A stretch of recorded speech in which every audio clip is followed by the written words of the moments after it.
4 p.m. and let's get into a review of the Government of National Unity. They've been in governance for over 100 days, and there's been some comments coming out from different members of different political parties involved in the Government of National Unity. Let's start with the African National Congress, where the national chairperson Gwede Mantashe says the decision to form a government of national unity was not a premeditated move. Obviously, no one predicted that would end up here. Further went on to say that the ANC was forced into the GNU because of the electoral outcomes. The party suffered major setbacks at the May 29 polls when it lost its majority for the first time in 30 years. And because of this, for the first time in South Africa, we have a government of national unity which consists of a number of parties that each contribute in governing the country. And to help us understand how such a government structure works or hasn't worked is, of course, Zelma Jansen, an attorney with specialized experience in law reform, a lobbyist, opinion writer, and thought leader. Zelma, a very good afternoon. Thank you so much for your time. Welcome to Vow Drive. Afternoon, Ricardo, and good afternoon to your listeners as well. Thank you so much for your time, Zelma. Well over 100 days into the Government of National Unity, let's get your expert review of the plus 100 days, specifically touching on what have you made of the structure of how the GNU has been put together to serve the people of South Africa. Okay, so you would like my view? So there are about 10 parties that are in the Government of National Unity, and they are in agreement around a statement of intent, which is to, if I look at the three issues, is to drive inclusive growth and job creation, reduce poverty and tackle the high cost of living, and build a capable and ethical and development state. So this is what the 10 parties in the Government of National Unity has now agreed to build on. And as you said, it's been 100 days, so it's still early days, and I think there's a lot of positivity around the Government of National Unity because it's now, there's more inclusiveness of other parties within government. And Zelma, what are your early impressions with already what you know, of course, in law reform? What are your early impressions, your 100 days impressions of the Government of National Unity? Well, already you can start seeing, South Africa is a deeply divided society. It's also one of the most unequal societies in the world. And people vote along, ideologies. So you will find a political party representing a particular view. So, for example, the ANC, one of its key voting issues to its voters was on the national health insurance and, implementing that. And then if you look at the Democratic Alliance, one of their key issues was, no, we are going to not have the NHR, we're going to fight it. So now you have this in the Government of National Unity. I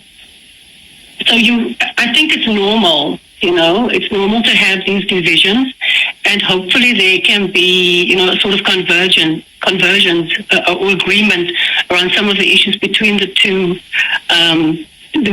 parties, because they sort of are the biggest in the Government of National Unity. So it's still early days, Ricardo. I mean, it's really 100 days, but if you look at it, we voted in May, and then there was a whole bureaucratic administration of appointing members. So it is early days, but I do believe that there is a lot of, I think I've heard somewhere that there was a survey on the confidence that people have in the Government of National Unity. So there is quite a bit of positivity around it. But at the end of the day, like I said, it's early days. We're going to have to see, whether there's going to be an impact on the lives around poverty. Is there going to be job creation? So that is what people are going to look at. But for now, it seems that, there's positivity around it. And Zelma, say, as a citizen in South Africa, yes, patience with this new reality is very important.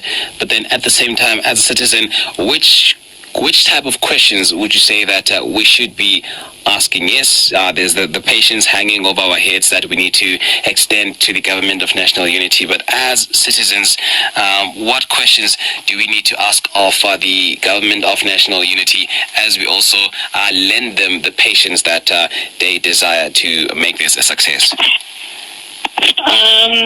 Look, I don't know if the public is patient because the cost of living is quite high. I think people want to see, they want to see results. And I mean, I just sort of used the NHI as an example. But I think the question that people are waiting to see is how they work together to bring about the changes that they agreed on. So if they, for example, one of the issues that they agreed on was driving inclusive growth and job creation, if there's not going to be, sort of substantial impact, I'm not saying employment increasing, then people are going to start losing, confidence again in the government of national unity. So I would say, people need to look closely at, especially the party that you voted for. What are the compromises that they're making? Are they, you're going to have to be really discerning in terms of what are the issues that they're raising. Is it really just to score another? Remember, we have the local government elections in 2 years' time, so these politicians are quite shrewd about it. So look at your party's behavior and conduct around, how it's going to improve your life or improve trade policies that's going to make South Africa better. So you have to really, and it's not just, one or two questions, it's something that you're going to have to follow. But I think around the positivity of, with the new government of national unity, we have other political parties in government, so that creates a lot more transparency and oversight and openness. So I think that is going to increase confidence, and people can have sort of a better, more visuality about what is happening.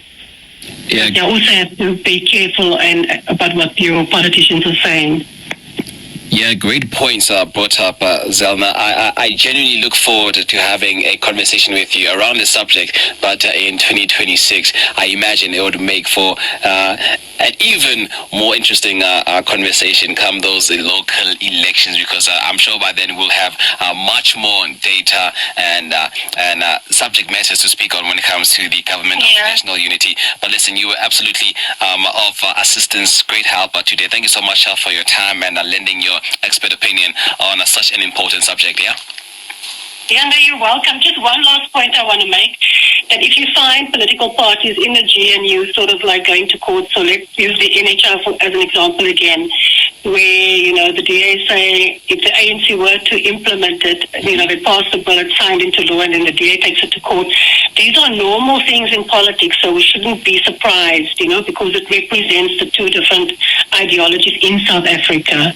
So let's not get a fright when we see these things happening. But, we can still work on other things. They can still agree on other issues around the economy and poverty and other policies. Oh, yeah, so basically two things can be true at the same time. We can fight in court, but we can still agree on other things. Oh, thank you so much for that clarification. I think a lot of us, we felt that, if they're going to court, it means, okay, this is the demise of the government of national unity.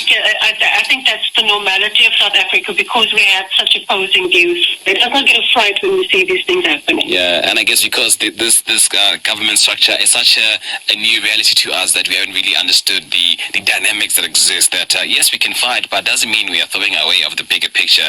So thank you so much for that clarification. You're welcome. Zelna, thank you. Enjoy the rest of your day, yeah? You too. Cheers. Bye.